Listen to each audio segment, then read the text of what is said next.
Habari ya leo, karibu sana kwenye chaneli yangu ambayo tunaongelea kesi mbalimbali za kusisimua ambazo zimeshawahi kutokea nchini Tanzania. Tafadhali bonyeza kitufe cha kusubscribe na kulike na kushare kwa yoyote yule ambaye ungependa asikilize simulizi hizi. Leo tunaenda kuongelea kesi ya mkuu wa mkoa wa Iringa aliyeuawa miaka 1971 kutokana na kisa ambacho huenda ni hasira au ni maneno ambayo yalisababishia muuaji wake kutenda kile kitendo alichokitenda. Ilikuwa ni Krismasi ya mwaka 1971 tarehe 25. Tunaelewa wote kwamba Krismasi ni kipindi ambacho watu wanasafiri kutoka sehemu mbalimbali, wanakuja, familia zinajumuika, vyakula vinapikwa, wakwenda kanisani wanaenda. Yaani kwa ujumla Krismasi ni kipindi cha furaha. Lakini siku hiyo ya tarehe 25 mwezi wa 12 mwaka 1971 ilikuwa ni siku ya tofauti sana kwa aliyekuwa mkuu wa mkoa wa Iringa kwa muda ule. Mkuu wa mkoa wa Iringa kwa muda ule alikuwa anaitwa Dr. Wilbert Kleru, na dokta hakuwa daktari wa mtabibu, lakini alikuwa ni daktari wa kusomea. Dr. Kleru alizaliwa mkoani Kilimanjaro na alisoma, na historia inaandika huyu ni mtu ambaye alikuwa na akili, yani watu ambao alisoma nao wanasema kwamba ni mtu alikuwa very bright, very smart darasani, yani alikuwa ni mwanafunzi bora sana. Alisoma huko Kilimanjaro, baadaye akaenda akasoma shule ya Old Moshi na baadaye Tabora School. Alivyomaliza hapo alipewa nafasi ya kusomeshwa na serikali nchini Marekani katika chuo kikuu cha California ambapo akapata shahada ya uzamivu PhD. Alivyotoka hapo akarudi nchini Tanzania akawa msaidizi wa aliyekuwa katibu wa tano muda ule Mheshimiwa Kambona. Kwa akafanya kazi na akaonekana kama ni mtu ambaye alikuwa mchapakazi sana, na rais wa kipindi kile Mwalimu Nyerere alimpenda na akamteua kuwa mkuu wa mkoa wa Mtwara. Sasa alipokuwa mkuu wa mkoa wa Mtwara, anasemekana ni mtu ambaye alikuwa ni mchapakazi sana sana sana, lakini sasa ni mtu ambaye alikuwa na maneno makali, kwa lugha nyingine tunaweza tukasema matusi, na alikuwa anasifika sana kwa mtu ambaye alikuwa ni mbabe, yani alikuwa haoni shida kumnyang'anya mtu kitu, na alikuwa ana sifa hiyo ya kunyang'anya watu kitu, sasa watu ambao walikuwa na kipato kidogo kwa muda ule. Na alikuwa sio ananyang'anya kwa matumizi yake binafsi, hapana, lakini kutaifisha, kurudisha kwa serikali, si ndio, ili kitu kiweze kutumika kwa mali ya serikali. Na katika kipindi hicho cha miaka ya 70 Tanzania ilikuwa inaelekea kwenye mfumo wa vijiji vya ujamaa, socialism. Rais wa kipindi kile Mwalimu Nyerere alikuwa anaamini katika ujamaa, na kwa kipindi kile kati ya vile vijiji 2000 Dr. Kleru alikuwa anatambulika kwa kutengeneza vijiji 700. Hii ni kama 37% ya vijiji vyote vya ujamaa kwa kipindi kile. Ina maana huyu ni mtu ambaye alikuwa ni mchapakazi sana sana sana. Kwa kulingana na ule utendaji wake wa kazi, Mwalimu Nyerere akamwona amhamishie mkoa wa Iringa, na katika kipindi kile mkoa wa Iringa ulikuwa kati ya mikoa mikubwa minne, na Iringa ilikuwa bado haijaanza kutengeneza vijiji vya ujamaa. Yaani vile vijiji vya ujamaa vilikuwa vinatengenezwa kwa hatua na kwa mikoa. Kwa hiyo kutokana na ule uchapakazi, basi Rais Nyerere akamteua Dr. Kleru kwenda kuwa mkuu wa mkoa wa Iringa katikati ya mwaka 1971. Kwa alivyofika Iringa, kwa sababu ni mtu ambaye alikuwa mchapakazi sana sana sana, akawa ametoa taarifa kwamba mpaka kufikia mwishoni mwa mwezi wa 11 anataka wameshaanza kusajili vijiji vya ujamaa. Basi sasa muda umeenda, mwezi wa 11 kweli akawa amekaa vikao mbalimbali na wanakijiji, na hili lilikuwa ni swala jipya kwa kipindi kile kwa wakazi wa Iringa, kwa sababu walikuwa bado hawajatengeneza vijiji vya ujamaa. Sasa amefika kule, wakakaa kikao cha kwanza, kwa sababu wanakijiji walikuwa hawajaelewa, wakazi wa Iringa walikuwa hawajaelewa vijiji vya ujamaa. Ikawa nimeleta tafrani kidogo, maana walikuwa hawaelewi, yani una maana gani watu tutoe mashamba yetu kwa ajili ya serikali wakati bado kuna mapori? Hakuna ashindwe. Na wengine waliuliza maswali kwamba kwa nini serikali sasa isiende kutafuta mashamba ambayo ni mapori ikatengeneza haya mashamba ya ujamaa, alafu yale mashamba ya watu binafsi yakabaki kwa binafsi.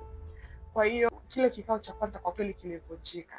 Baada ya muda kidogo akakaa kikao cha pili. Sasa kilikuwa mwezi wa 10 mwaka ule 1971. Walivyokaa kile kikao cha pili, na kikao kilichukua muda mrefu ili waweze kueleweshana maana ya ujamaa na nini maono ya serikali kwenye hivi vijiji vya ujamaa. Na wanakijiji baadhi wakaelewa, baadhi hawakuelewa, na ilitokea tamko kwamba wale wanakijiji ambao walikuwa hawaelewi au hawataki kushiriki katika vijiji vya ujamaa wanatakiwa kuhama. Yaani ni kama vile walikuwa wanaondolewa, kama vile hauelewi, basi wewe beba vyako nenda kajitafutie utakapokaa, lakini sehemu hii ndo itakuwa kijiji cha ujamaa. Basi kwa hiyo ikawa ni mkutano. Baada ya muda watu wakawa sasa wameanza kuelewa na walikuwa wako tayari kusajili hivyo vijiji vya ujamaa.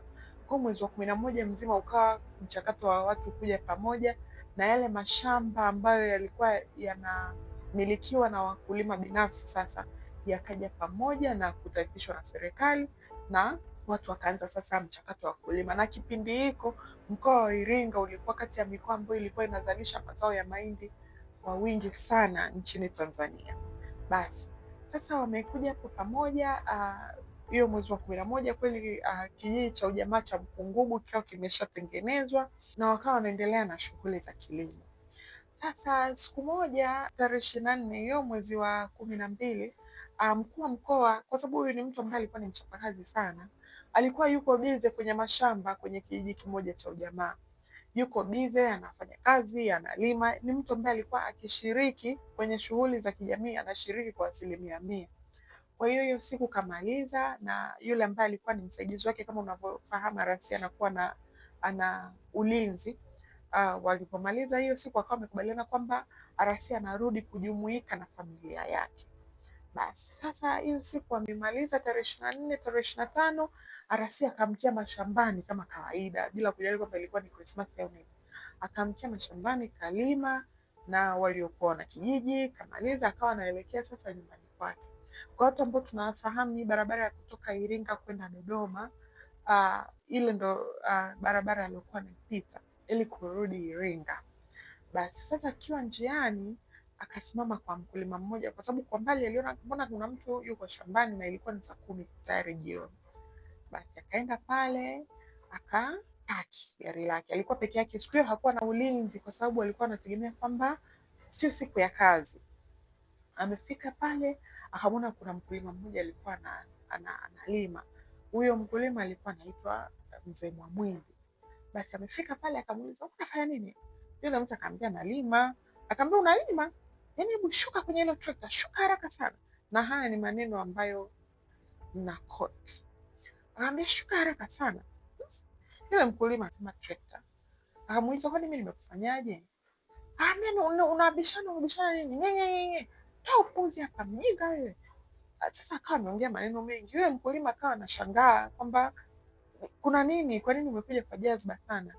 Basi akamwambia hili ni shamba langu. Yule mkulima akasema, mkuu wa mkoa Dr. Clearus. Sasa Dr. Clearus akasema, haya ni mashamba ya ujamaa, kwa nini unalima huku? Yule mkulima akamwelezea kwamba kweli haya ni mashamba ya ujamaa, lakini kile kipande ambacho walikuwa wamepewa na kijiji kwa ajili ya kulima kilikuwa wameshalima, yale mazao yameisha. Kwa kile kipande kilichobaki waligawiwa tena wanakijiji mmoja mmoja, sio kwa pamoja. Sasa sio kwa ujamaa, kwa mmoja mmoja, na ile sehemu akawa yeye amepewa.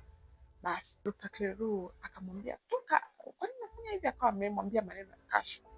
Sasa wakati anamwambia maneno ya kashfa, alikuwa na kimkongojo, akawa anamchoma nacho kifuani, kwamba yani huko anaongea huko anamchoma kifuani. Sasa hasira zikawa zimempanda yule mkulima Mzee Mwamwindi, akawa amesogea nyuma, akaenda zake ndani kwenye kibanda chake kilikuwa pale karibu.